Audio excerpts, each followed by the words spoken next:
নমস্কার, রম্য গল্পমালায় সকল শ্রোতা বন্ধুদের জানাই স্বাগত।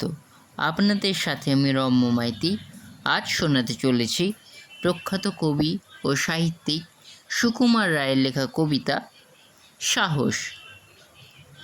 পুলিশ দেখে ডরাইনি আর পালাইনি আর ভয়ে, আর শুলা কি ফড়িং এলে থাকতে পারি শোয়ে।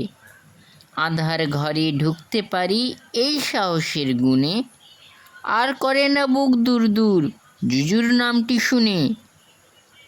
রাত্রিরেতে একলা শুয়ে তাও তো থাকি কত, মেঘ ডাকলে চেঁচাইনি কো আম মুখের মতো।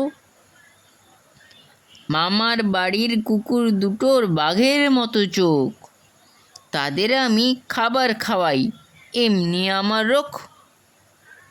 এমনি আরও নানান দিকে সাহস আমার খেলে, সবাই বলে খুব বাহাদুর কিংবা সাবাস ছেলে।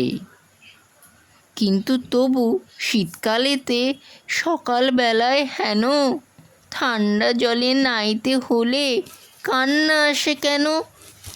সাহসটাও সব যে তখন কোনখানে যায় উড়ে, ষাঁড়ের মতন কণ্ঠ ছেড়ে চেঁচাই বিকট সুরে।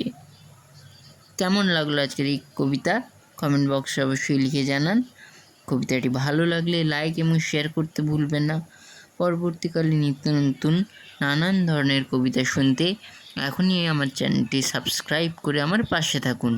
ধন্যবাদ।